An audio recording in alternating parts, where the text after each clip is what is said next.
YouTube, I finally decided to do it.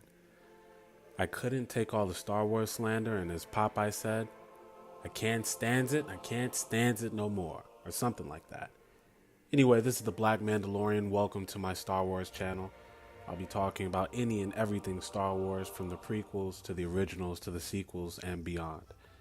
Not going to be doing any fan fiction here. I'm just going to be giving my takes. I'm a lifelong Star Wars fan. Going to be giving some of my thoughts on the state of Star Wars, different things, lore appropriate and lore inappropriate.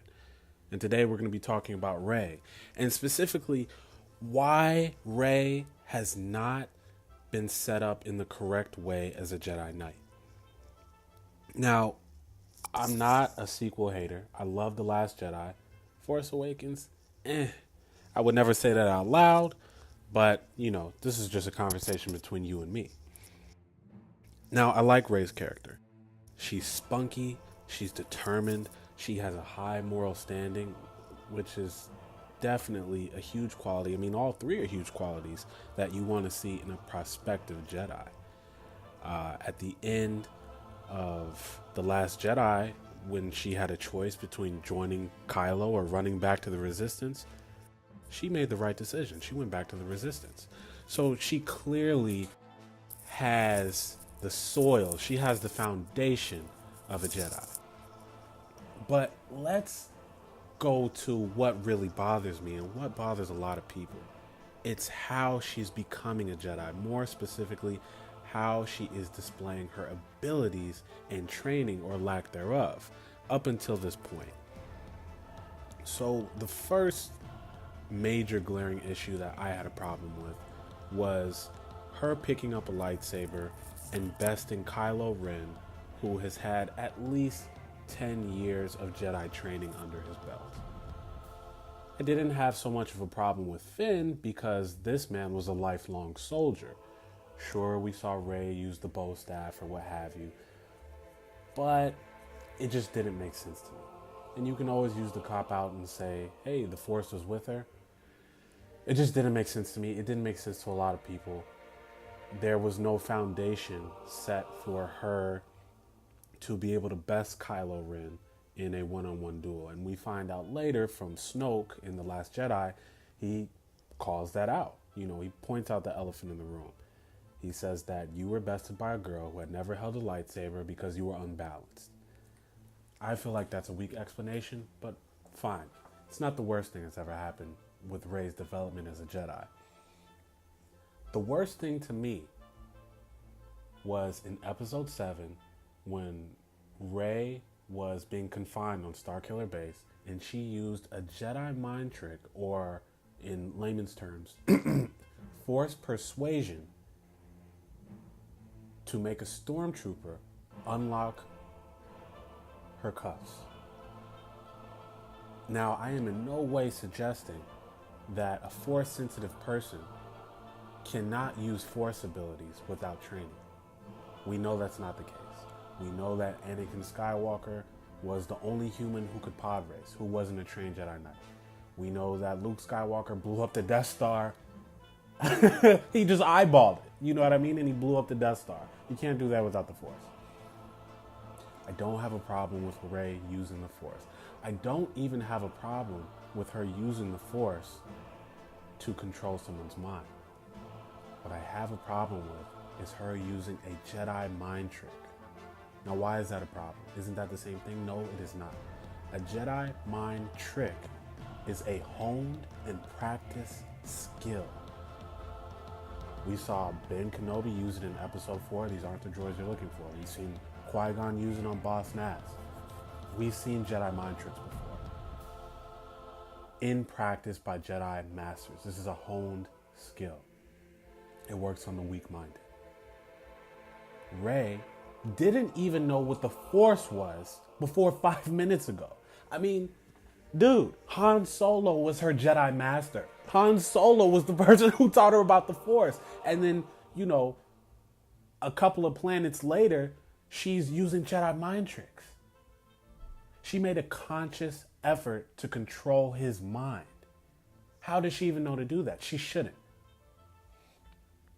Now, How could that have been better? Pablo Hidalgo, Dave Filoni, those guys really know Star Wars. So I trust they know what they're doing. And I can't believe that they didn't see that as a misunderstanding of Star Wars lore. A better way that Rey could have freed herself is if she screamed at the stormtrooper, "Let me go, let me go, let me go." Unconsciously putting the weight of the Force behind her words. And then the stormtrooper says, "I will let you go." And then you look at Rey and she's bewildered, like, whoa, what did I just do? That would have made more sense since she doesn't have a grasp on what the Force is. She hasn't even had the Force explained to her in depth until she met Luke Skywalker in episode 8. An example of this, it's Legends now, so no longer canon, but by Hugo Damask, aka Darth Plagueis, it's in the Darth Plagueis novel. He was talking about his first experiences with the Force when he was young. It was Darth Plagueis, or Hugo Damask, when he was a child and he was playing with another child, and they got into an argument, and he told the child, he said, "You should jump out the window." Unconsciously, he had the weight of the Force behind his words. He didn't know. He wasn't a Sith yet. He had no idea what the Force was. What happened? The kid went up to the second floor and jumped out the window and died. And that was the first time he realized that he had otherworldly powers.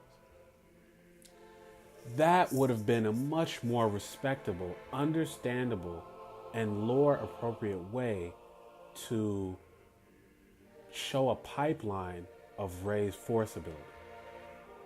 Instead, we just wound up really disgruntled.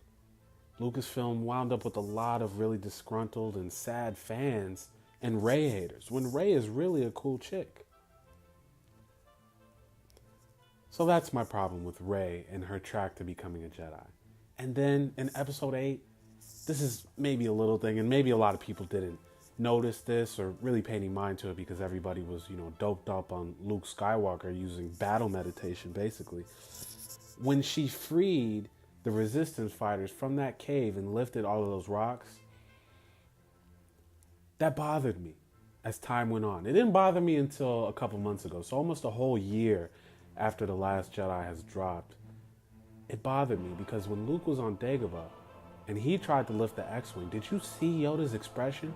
I mean, his eyes are bulging. He's like, whoa, this is the son of the chosen one. I mean, he has no training and he's about to lift this X-Wing out of the swamp. He failed because he didn't believe that he could lift it. Size matters not and all of that. But this is Luke Skywalker who failed on his first attempt, which made it believable. You emulated with Luke Skywalker because although he was a prodigy, although he was powerful, although he was a hero, he still had failures. I mean, he lost his hand soon after that. Rey, she has not failed. And we're about to go into the third movie. So I kind of got some issues with that. Now I'm waiting until the third movie comes out and this, the trilogy is complete so that I can have a full grasp of things. But as of right now, I don't like how Rey is growing exponentially to become a Jedi when Jedi more powerful than her have tried and failed. I mean, just simple stuff. They at least could have made it look like she put a little bit of effort into lifting all those rocks when Luke Skywalker couldn't even lift an X-Wing. But hey, it's just me. What do I know? I don't work for Lucasfilm. I've just watched and read Star Wars all my life. Whatever. If you've liked what you've heard today, please go ahead and drop a like, subscribe. It will help me out a lot. It lets me know what you guys want. I can't reach into the Force and read you guys' minds. So please get down in the comment box and let me know what you would like to talk about next. And maybe you think I was dead wrong. It's okay. I always like a good debate. So anyway, until next time, may the Force be with you.